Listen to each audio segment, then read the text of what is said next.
Ay, grabe. Daming isda na binili si Kabiyahing Roger. Anong isda ba ito?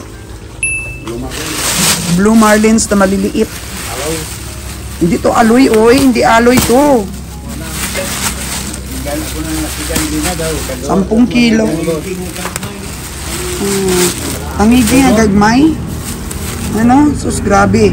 Bagong ano to. Bagong dakip. Bagong dakip. Malapit kasi kami dito sa ano, sa dagat. Ha? Malapit kami dito sa dagat, mga kagandang buhay. Oh. Padagan ko ng kamate.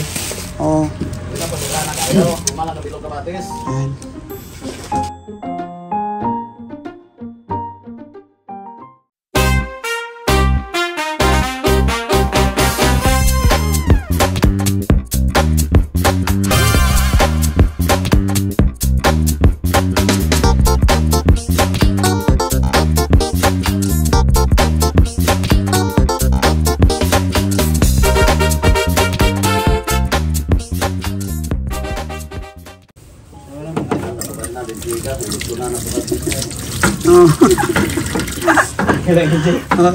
Kamatis at saka sibuyas. Ay, grabe. Gutom na si Kabiyahing Roger. Tapos may bisita pa siya, oh. Grabe, nakatungtong pa yung paa. Mayaman itong bisita ni Kabiyahe. Kinakapatid sa Negros po. Kapatid ni Latoy. Latoy, oh. Latoy, yung mga manok mo, magkano daw? Sabi ng mga subscriber. City Mill. Yung aming ano, lababo, mga kagandang buhay, tatiles namin kasi bibisita Sir Jaden Alexander dito. Nakakahiya naman na marumi ang aming ano, lababo. O tatiles namin yan kasi may bisita tayo sa July, sa end week of July, August, first week. Tulong na daw tayo kay Ronon Hukas pa.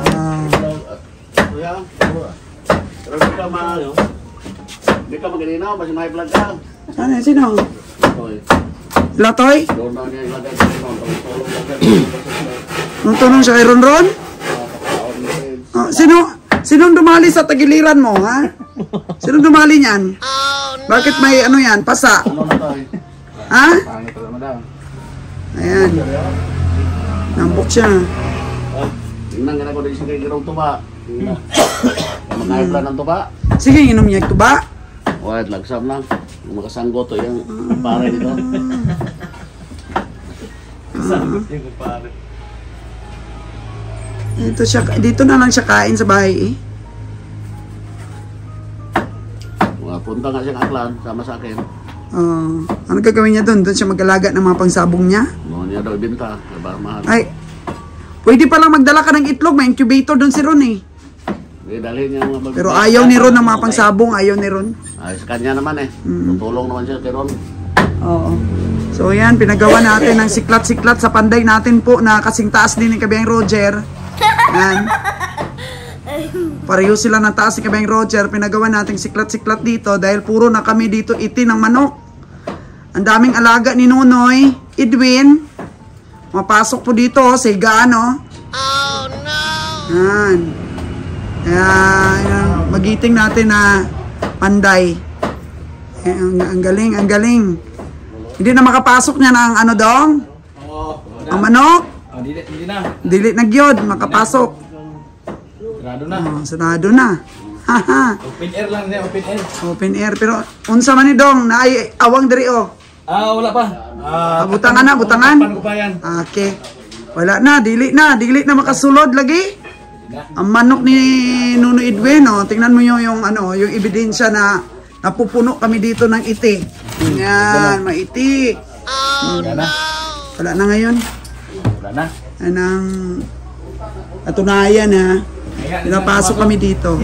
So mamaya, mga kagandang buhay, ay magkakabit tayo ng CCTV dito sa bahay. Yung pwede po nating makita po dito sa loob. Tingnan nyo yung loob ng kwarto namin. So may smart wifi camera po tayo. Yan po, yung maririnig natin yung boses. Kahit doon kami nakakonect po sa cellphone yan. So kakabit natin to 4 na piraso. Kasi yung isa naman, mga kagandang buhay, is double camera kasi to. Ito na yung mga uso ngayon. Oo, kung sino pa po yung mga walang CCTV sa bahay ninyo, double camera na po ito. Meron na po siyang fix po dito, oh. Yan, may fix po siya. Yan, sa taas. Tapos ito po, umiikot-ikot. Oh, pero steady ko pa rin po ito. Ayaw ko may ikot-ikot, madaling masira. So, ayan po yung CCTV natin kakabit. Tapos, sa ano po, pwede natin yan, may SD card naman siya, pero i-ano natin pa rin sa, anong tawag yun, Google Drive. Sa Google Drive. Ano pa po sa Google Drive para just in case po na nakawin yung ano natin, CCTV natin, naka-record pa po yung last ano po niya, last transaction po niya. Naka-record po sa Google Drive natin. Makikita pa rin po natin. So, mari-review natin for our security, mga kagandang buhay.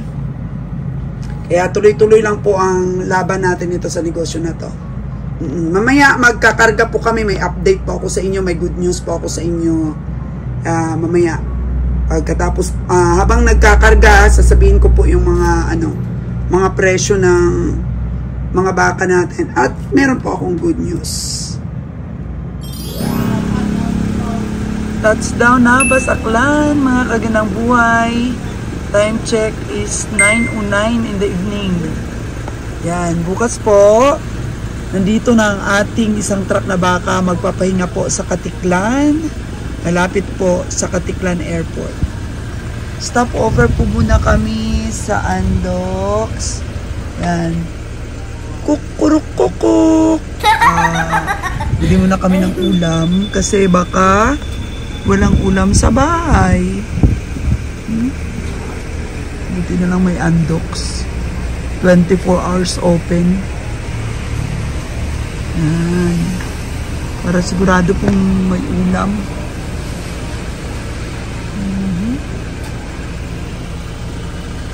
So, nauna na kami sa aming truck dahil yung truck namin nagpahinga ng buong magdamag at buong araw po kanina. Busog na busog po doon sa reclamation doon po sa Breadco.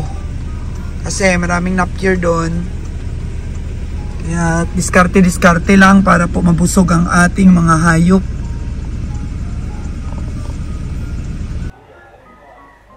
So mga kagandang buhay, dito na po yung ating truck. Isang truck ng mga hayop. Tingin po ng budget sa ulam. Si Dodong Charing. Oh, Dodong Charing. Ito na. Grabe. Tsaka isang sako ng bigas. Oh, para may pangsaing sila habang nagpapakain sa mga baka. Tingnan niyo po ang ating hoodlum na driver. Okay lang sana kung hoodlum, kung hindi nagpapasaway, no? Oh, Joseph, doon na lang kayo magsaing, hindi kami na-prepared. Oh. Sige na, yun na. Okay na yan kasi nandyan naman kami maya-maya. Tubig, namoy tubig. O si Danny daw, kuyog daw si Danny. Hindi, okay lang na. Waman ko'y kakantuan. Ay, grabe. Bakit ka nagsasunglass? Init? Okay,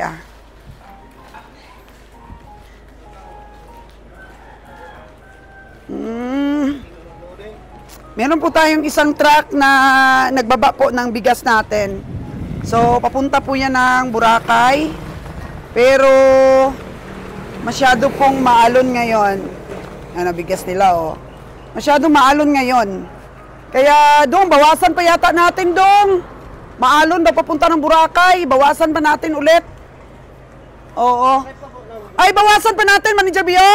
Bigas. Kasi, maalon pala sa Boracay, mga kagandang buhay.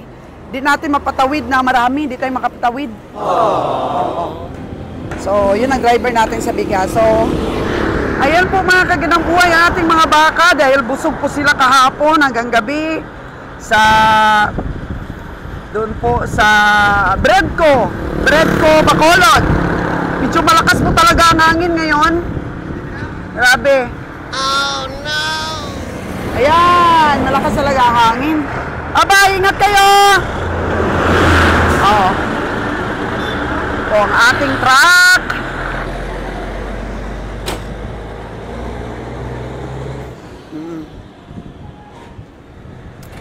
Mamaya, bisitahin natin sila doon. Ako, ang mga hayop natin, mga kaganabuhay, wala man lang nakahiga. Tapos, fresh na fresh. Dahil gabi po sila sumakay, mga alas 11 na daw sila nakasakay ng barko. Oo, tapos nakaalis yata, mga madalawang oras sila pang nagpila. Tapos 2 oras pa. So, ngayon sila dumating.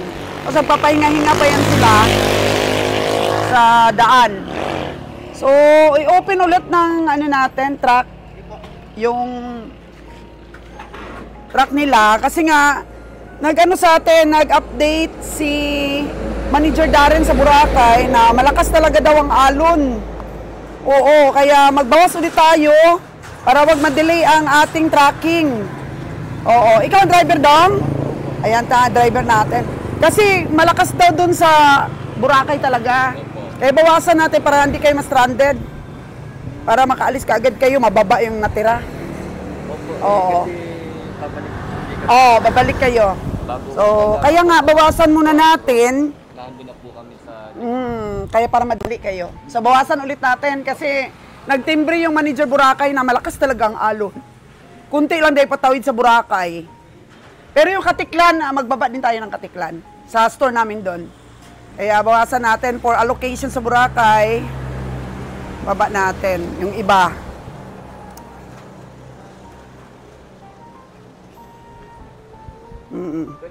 Nakikita nyo po ang store natin, mga kaganang buhay. Sinara talaga natin to. Kasi nga, for the purpose talaga sa meat shop natin, ang hanggang dito po, gawin na nating restaurant. Oo. Kasi ayoko na mag-grocery. Ayoko na, mga kaganang buhay, dito sa medyo malayo. Sa bayan. Kasi kulang pa po sa expenses natin ang kinikita pag malayo talaga sa bayan yung wholesale grocery natin. So, ito pong area, ginawa namin sa pamanhikan po ni Tracy at ni Noynoy. Pasensya na po, makalat.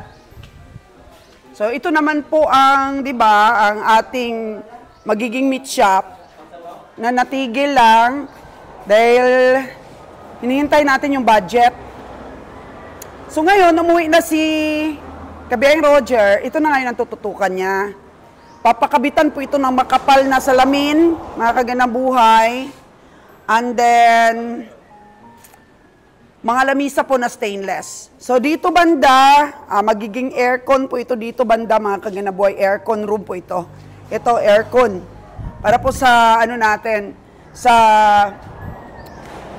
restaurant. Tapos ito, open space dyan, may mga ano natin yan, ipa-landscape natin dito banda. Ayusin natin yan, mga kagandang buhay, ayusin natin yan para matupad na po itong ating meat shop with with the restaurant. Ito po yung mga bigas natin. So, 1,050 bags ng bigas. So, distribute sa ating mga stores. Pero bawasan natin, dito lang muna sa bahay. Takutin na lang ito ni Manager Bio kung gumanda na ang tiyempo. So, yan. So, bisitahin natin sila mamaya, mga kagandang buhay, habang nagpapakain po ng ating mga baka. Oh, driver ko po ngayon si Danny. Papunta kami ng Matabanan na bus kung saan po ang pinapagawa ni Kabeng Roger na babuyan. So, nung nag-loading kami, mga kagandang buhay, hindi ko na po na-film kasi nga umulan po that time. Hindi na kami bumalik doon. So, i-ano ko na lang, mga kagandang buhay, i-income reveal ko na lang yung partial natin na 25 heads na po ang nakatay. Kaso lang may mga partner kasi iba. So 18 heads lang po ang mabigyan natin ng income reveal ngayon. Kasi ang sabi ko nga sa inyo na nakadepende sa recovery ng pamimili ng Big 3 ang pagpapatuloy ng ating biyahe. So, ngayon, nag-enjoy pa si Kabiyang Roger sa pagpapagawa ng kanyang project dito. So, di natin alam, baka naman one of these days, kung medyo mas stable na ni Kabiyahe dito yung meat shop niya at saka yung mga babuyan niyang pinapagawa, eh, sisipat siya ulit kasama ng big three natin para mas lalong lumakas. Pero dito sa income reveal natin, meron din pong mga nabili dito si Kabeng Roger kasi nga sinamahan niya rin ako nung pumunta ako doon. Pero kanlaon lang siya at saka bakong. So, papunta kami, pasilip ko po sa inyo ang ating babuyan. Lahat yan, para ma-update din po kayo, papunta na po kami ni Danny, baka bukas na lang kasi ngayon, past 4 o'clock in the afternoon na. Naghihintay pa kami ng pera from Boss Manny. Hintay pa kami para maka-withdraw. Siguradong may pambayad tayo dan. Oo. Kasi oo. Yan po ang totoo. Di talaga kami umuutang. Kung wala pong padala Sir Manny, ay nagsuslow down po kami sa pamimili. Pero kung may padala na Sir Manny, of course, mga kaganang buhay, maarangkada na yung team sa pamimili talaga. So, pagbalik namin sa Negros ni Danny, pang tatlo ng truck ng Big 3. Oh. Pero, ang bibigyan natin ngayon ng income reveal, yung muna mga kaganang buhay, yung 18. Actually, 25 heads kahapon yung nakatay. Tapos may, iwan ko lang kung may dagdag kagabi, pero hindi pa po nagbigay ng update si Castor kung may katay kagabi. Pero 25 na kahapon yung nakatay. Tapos, 18 lang yung bigyan natin ng income reveal ngayon. 18 lang. Dahil nagmahal talaga po ang hayop, mga kaganang buhay. At tingnan natin ang recovery, dahil yung mga biyahe po ng Mindanao, nag-slow down din sila sa pamimili, gawa ng ang competition, medyo tumaas talaga dan, no? Tumaas talaga ang mga presyuhan, kaya itong pangatlong truck ng ating Big 3, medyo namili-pili daw sila dahil medyo nag-slow down daw yung taga Mindanao, kaya mabilis nilang napuno yung pangatlong truck nila. So, bukas po ang dating nun dito sa Katiklan. Kaya ko rin sa inyo, ipakita ko rin sa inyo kung may oras pa kami Danny bukas. Tulungan muna natin sila, baka mga hapon na tayo pupunta. So, bukas, Bantulinaw sila. Pero iwan ko lang kung makapamili. Doon na lang tayo sa Nabilog, mag-umpisa ng pamimili. Kaya abangan po mga kagadang buhay, next episode na yan. Oo, papakita natin yung ating income reveal. Habang papunta kami ni Danny, Ay, grabe talaga yung mga puno dito sa farm natin, mga kagadang buhay. So, excited na rin po akong ipakita sa inyo yung babuyan. Yeah! Oo. Kaya, i-flashback ni Editor Aubrey natin yung mga baka na yon na nabili at kung sino nakabili. Flashback yan ni editor natin.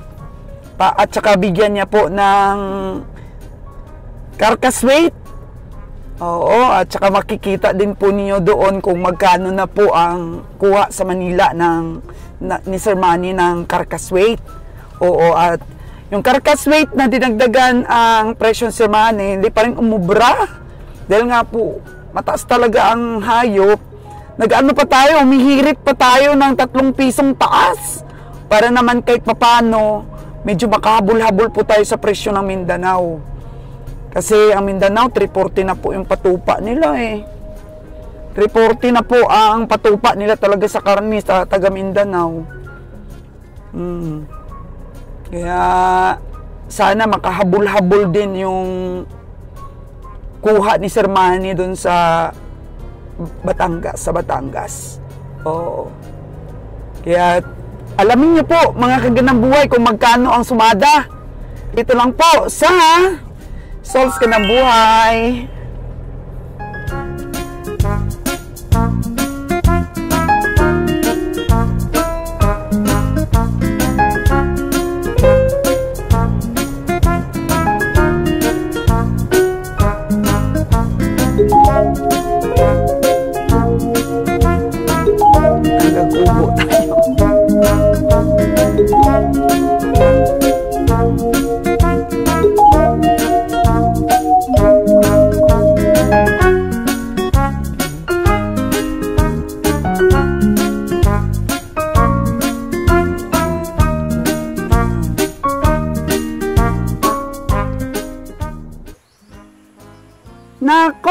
si Danny. Grabe, inspired po si Danny natin sa ating mga alaga. At nagsisay hi, sabi ng mga kambing ni Ron. At saka yung mga lalaki ni Ron na itik, mga kagandang buhay, yung sumobra dun sa mga lalaki niyang inalagaan talaga, ay pinadala natin sa Negros.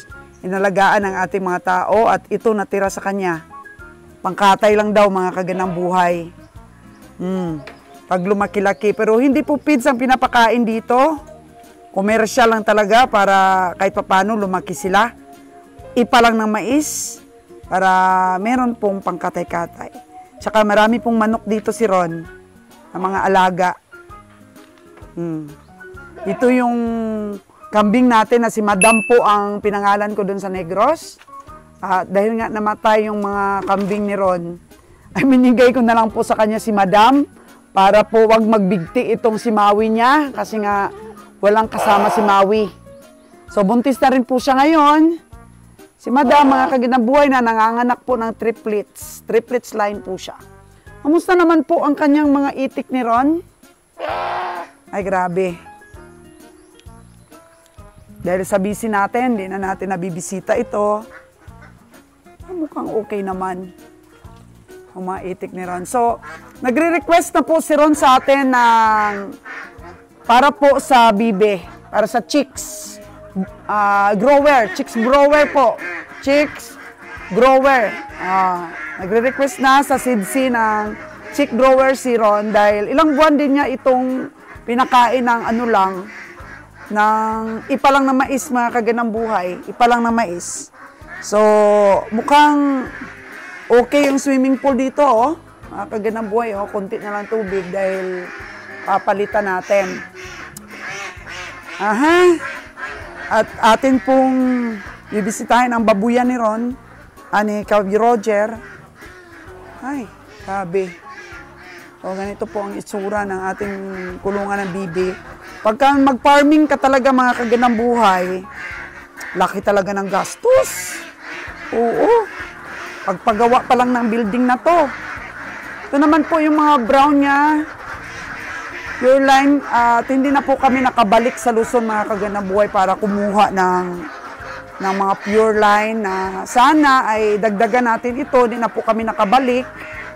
Oo. Ito na lang po pagyamanin namin yung 500 po na save natin. Yung 500 po na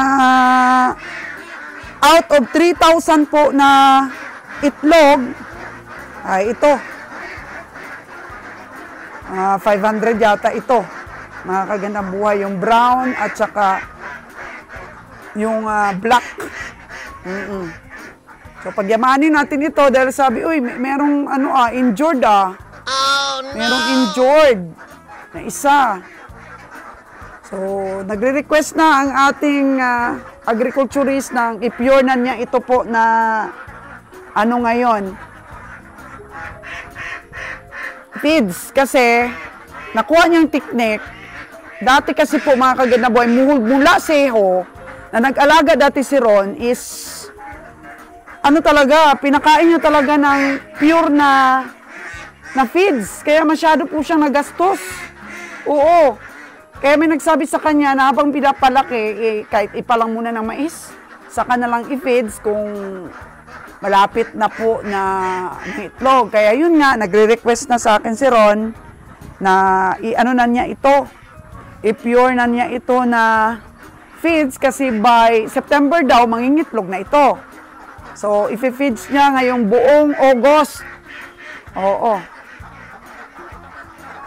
Ayan, marami din po kasing sabi sa atin sa comments, kamusta na yung mga itik ni Ron, si Sir Gorospe. Oo, Sir Felipe Gorospe. Ito na po yung itik ni Ron. So, ipo-pure feeds na po niya. Pure feeds. Sa buwan po ng August para po, syempre, lumaki na at ma-prepare na po para sa pagningitlog. Kasi nung una, super gastos talaga kung mula siho pa lang ay puro feeds po ang ating pinapakain. Oh. Kaya pag pure feeds na po ito, ay bigla na lang silang gaganda at syempre, lalaki. Oo, kasi ang binibilang naman daw sa itik is yung ano niya, yung age. Yung age naman. So, di naman ako nakikialam mga kaganang buhay sa diskarte po ng ating agriculturist dahil pinag-aaralan niya naman yan. Ang importante, kahit gumastos po kami, may mga kaalaman pong natutunan. Oh, hanggang maparami po natin itong mga purebred na to. So, binigay na natin kay Ron itong maitik na to mga kaganang buhay. Ayoko na po na dalawa kami mag-itik. Sa kanya na po ang itik. Sa amin po ang baboy para makakonsentrate naman po si Ron. Sa mga magulang dyan na nanonood sa akin, kay Solos ka ng Buhay, suportahan po natin yung mga anak natin. Kasi hindi pa talaga nila kaya kung wala po yung suporta natin. Halimbawa po, nag-asawa sila na maaga, wag po natin silang maaga ding bitawan. So, i-guide pa rin po natin sila at tsaka po suportahan para po makatayo talaga sila. Oh, may mga magulang kasi na pag nag-asawa na yung mga anak nila, hindi na daw nila obligasyon yung mga anak nila kasi nga may asawa na. Mas lalo pa nga pong dapat nating suportahan para po din sila.